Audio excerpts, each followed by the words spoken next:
Sa inyo lahat dyan mga kababayan. So kanina pa po tayo dito, no, pero hindi pa po tayo nakapag video ng intro kasi inuuna namin dito yung pag-assemble ng mga poste para mabuhusan po yung part na doon, na bago namin yan sisimulan na naman papunta doon sa baba.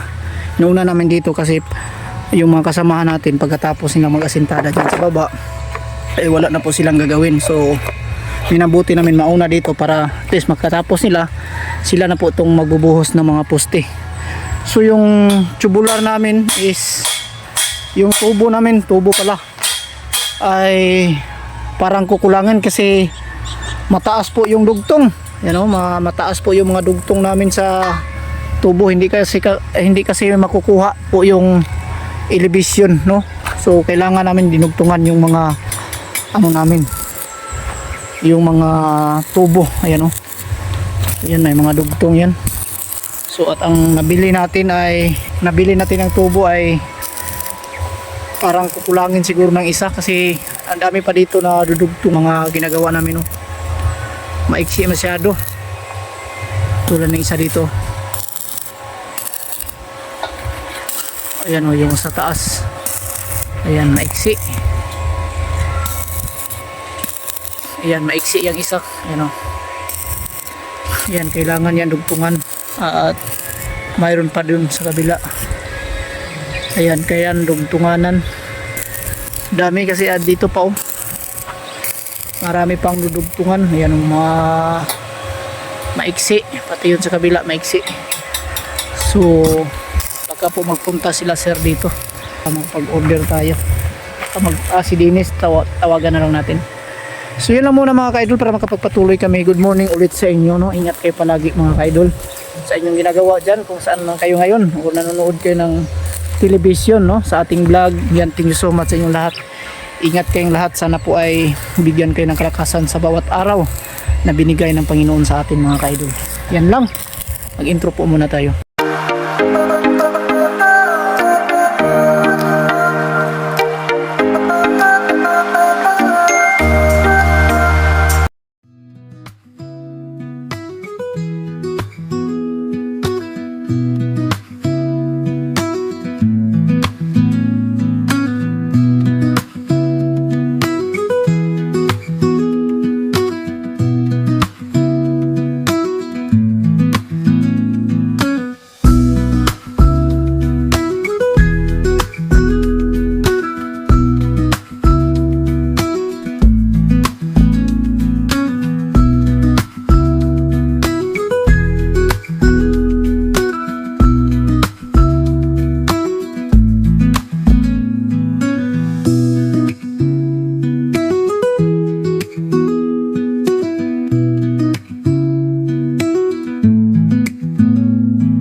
Yan mga ka-idol, nagmamasa na naman sila ng simento, no, at saka buhangin at wayway para at least may buhusan na po dito yung ikinabit namin. Para yan dito, pakita natin.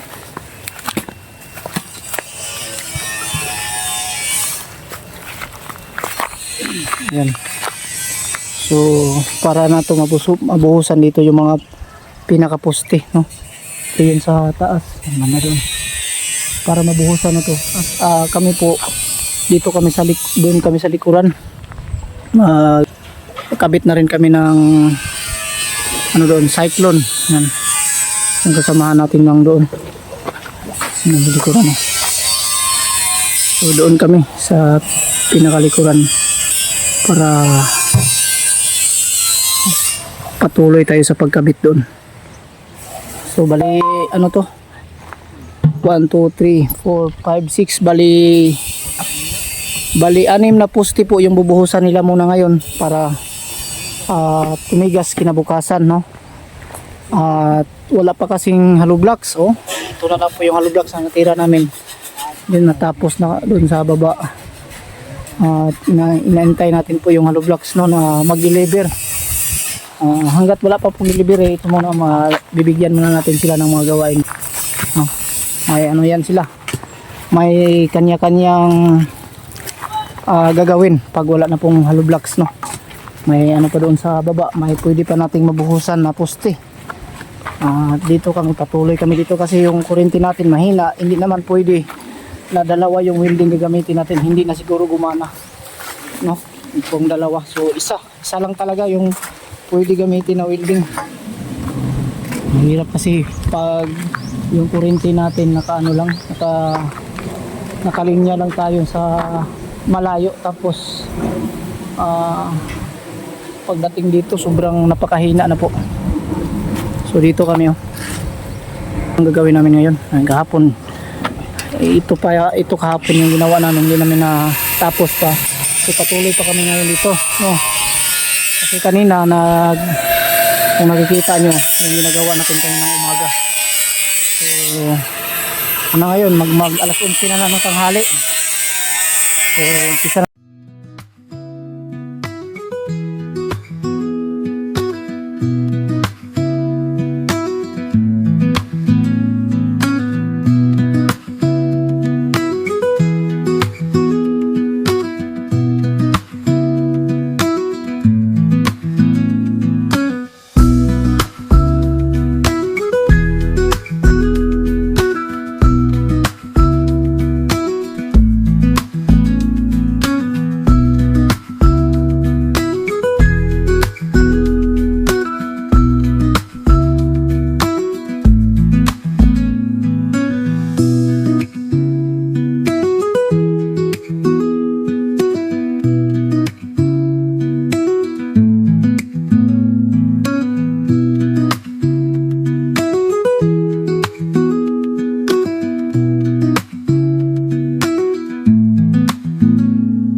Magandang hapon sa inyong lahat dyan mga kababayan. So kunting highlights, kunting update tayo dito sa ganap ngayong araw para bukas ay iba naman po yung ating i-update, no. So ngayon ang natapos lang namin i-update natin.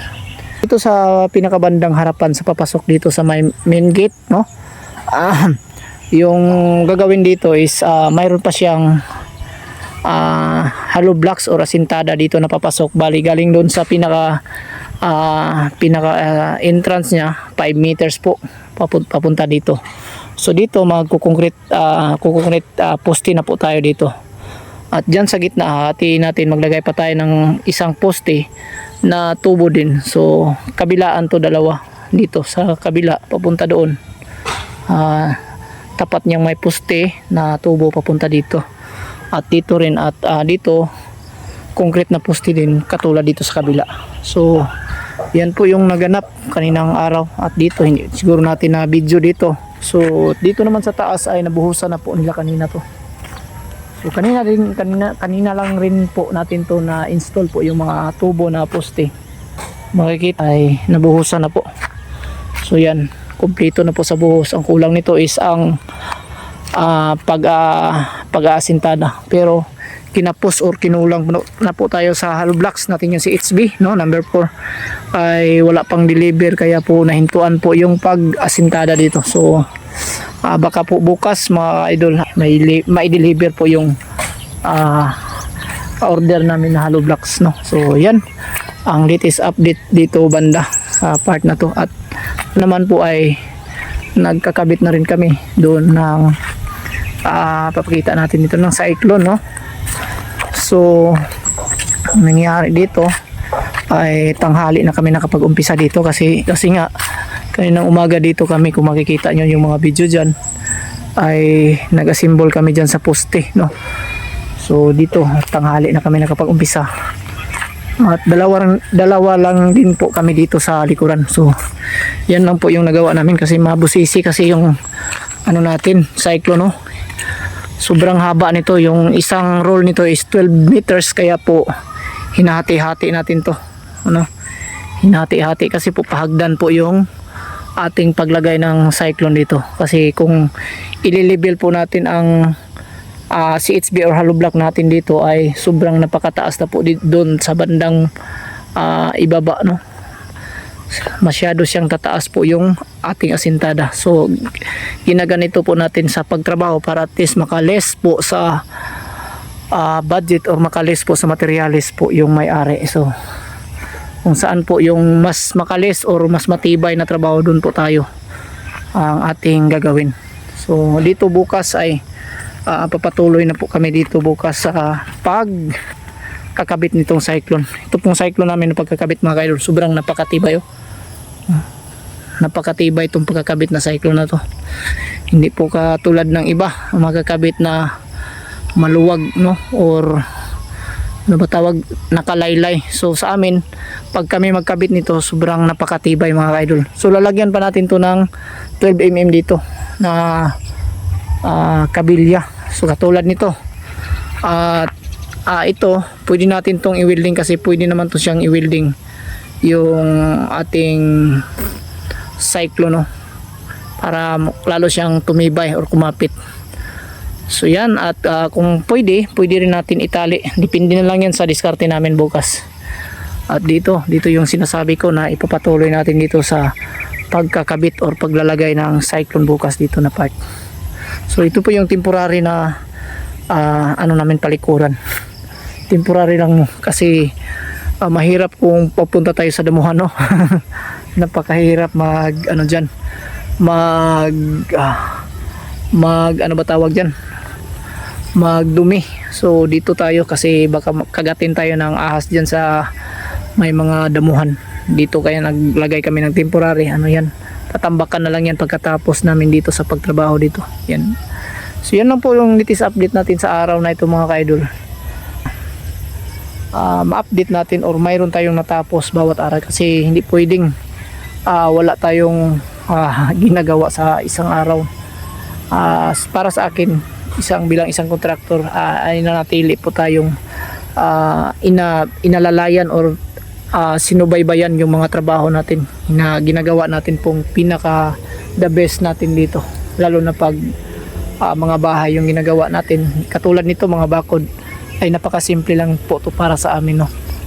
So mahirap siya, mabusisi, pero sa amin parang sanay na kami dyan sa ganoong trabaho. So yan lang. At baka po makapagbigay na rin po tayo ng maps dito sa ating ginagawa tulad nito, yung yung paglalagay namin ng cyclone at paglalagay ng asintada ng hollow block, katulad nitong pamamaraan kasi nakahulog. So pwede ninyong gayahin para at least makasave din kayo, no. Yan, ganito lang, pwede nating ihagdan para at least hindi masyadong malaki po yung magastos ng may-ari. So yan po, napakalaki po yung area dito. Thank you so much po sa ating boss, no, Boss Elmer. Yan, maraming salamat po, Idol Elmer, at saka ka Ma'am Nes at sa kanyang anak si Ma'am Nes Ribualos, no. Ayan, maraming salamat po sa inyong kabaitan at pagmamahal, no, sa amin, pagtitiwala din sa aming trabaho dito. Pag ako ang yung nakuha ay talagang makakaasa po kayo sa aming mga ginagawa dito ay napakatibay. So nakita nyo naman yung mga trabaho namin. So nagpapasalamat din ako sa inyo dahil sobrang bait nyo sa amin, no. Ayan, tinuturing nyo kaming hindi iba para sa inyo. Yan lang po mga ka-idol. Ingat din po kayong lahat dyan sa ating mga viewers na palaging nagsubaybay o nanonood sa ating video araw-araw. Ay ako po'y nagpapasalamat ng sobra dahil isa kayong solid na viewers para sa akin. Araw-araw nanonood kayo at nagpapa-shoutout, at kung gusto niyo magpapa-shoutout, just comment down below sa ating comment section para at least masabay ko kayo sa pag-shoutout, mga ka-idol. So yan lang po, ingat kayong lahat at sa bahay na lang po tayo mag-shoutout. So yan, magandang gabi sa inyo lahat dyan, mga kabayan, mga ka-idol. So thank you so much sa lahat po na patuloy na nagsubaybay sa ating channel, no. Saan man kayo nanonood ngayon, sa TV man or sa cellphone. Ayan, magandang gabi po sa inyo lahat yan, mga yan. At mag-shoutout po muna tayo sa ating mga viewers, no, bago natin ma-upload tong video. Ayan, mag-shoutout po muna tayo sa ating viewers na lagi po nagko-comment at nagpo-shoutout dito. Unang-una, shoutout natin si Saldi E. Chris Alimpulos. Yan, shoutout po sa iyo, Idol. Maraming salamat po sa iyong pag-subscribe sa ating channel, no. At ayan, ingat po kayo palagi. And Fatih De La Cruz from Qatar, shout out po sa iyo, Idol Fatih, no. At Cheryl Nobila from Kuwait, ayan, shout out and God bless po sa inyo dyan sa Kuwait, Idol. At Justada Erdobanti from Mandaluyong City, and shout out po sa inyo dyan, Idol. And Angelica Oxo from Pasig, shout out and God bless po, ayan. At Melinda Foras, yan, shout out po sa iyo, Idol Melinda Foras dyan sa CDO. At kay Lily Rose Coronado dyan sa Banga, South Cotabato, shout out po sa inyo dyan. Ingat po kayo palagi, Idol Lily Rose. And John Ray Yungko, shout out. And Florencio Idol Ana Valerio Adriano, shout out. And Florencio Adriano, shout out sa inyo dyan, bro. Ingat po kayo palagi sa inyong family, no, sa inyong asawa, sa inyong mga anak. Ingat din po kayo palagi, mga Florencio, mga Adriano family. And shout out na rin po natin si Don Regis Cabiluna. Ayan, shout out po sa iyo, Idol. At sa Cabiluna family po pala, no, sa Cabiluna, sa mga kamag-anak po ni Don Regis Cabiluna dyan sa Malaybalay, Bukidnon, shout out at ingat po kayo palagi, Idol. God bless po sa inyo dyan. And magpasalamat tayo sa mga Kabahit family at mag-shout out, no. Ayan, shout out Henry Tolentino, shout out po sa iyo, Idol. And Sheila Kabahit, yan, shout out sa iyo, Idol Sheila. And Paul James De La Cruz, shout out. And Christine Kabahit De La Cruz, yan, shout out. Christy Kabahit, ayan. At Jean Kabahit, and Edita Kabahit, kay Ma'am Edita. And Emily Kabahit, Chris Kabahit III, shout out. Cristito Kabahit Jr. Yan, thank you so much sa Kabahit family sa inyong kabaitan at sa inyong pagtiwala sa atin na tayo po ang nagtrabaho doon sa inyong garahe doon sa Cecilia Heights sa Buhangin, no. Thank you so much, maraming salamat at ingat po kayo palagi, Kabahit family. At mag-shoutout na rin po tayo sa mga namigay ng mga super things. Una po kay Miley. Yan, thank you so much Idol Miley no, sa pinalipad ng super things last night. Yan, thank you so much po. At kay Jose Ribas Carvadi, yan, thank you so much. Hiker Groups 1951, Idol Yup Singmel Mix Vlog, yan, thank you so much po. Nida Grapes Vlog, Ross Pamolin is GBTV Mix, is GBTV 8161, thank you so much po. And Singmel Mix Vlog at Ross Pamolin, tapos na ba to? Ayan, thank you so much sa inyong lahat. Martina John Ray Vlog and Rina Bonilla, Imelda Gomez, yan, maraming salamat po. Romeo Arsino, Inday Imski Vlog and Irene Dilman, Romeo Arsino and Bernie Church Germany, Asel Cruz, maraming salamat. Uwaslo, Bing Victor, Age Playing Fanda, Flora Nivins, maraming salamat po. At Natalie Johnson, Lolo Binit, yan, maraming salamat. Marlon Leon, Marnita Noto Vlog at Merly Arandia, BC Meat, BC Kitchen at Prince Bintula. Nagmamadali po tayo dito mga kaidol kasi palubat na po yung cellphone. Ayan, maraming salamat po sa lahat ng mga silent viewers natin dyan na palaging nagsubaybay at sumusuporta pa rin sa ating channel, sa munting channel natin sa Bitoy Dynamics Vlog, at sa lahat po ng patuloy na nag-sponsor sa Pugong Biyahero. Maraming salamat sa inyo lahat mga kababayan. Dahil po sa inyo ay marami pong mga katutubong natutulungan dahil po sa inyo. Yan. At ingat lang po kayong palagi mga ka-idol at God bless sa inyo. Bye bye!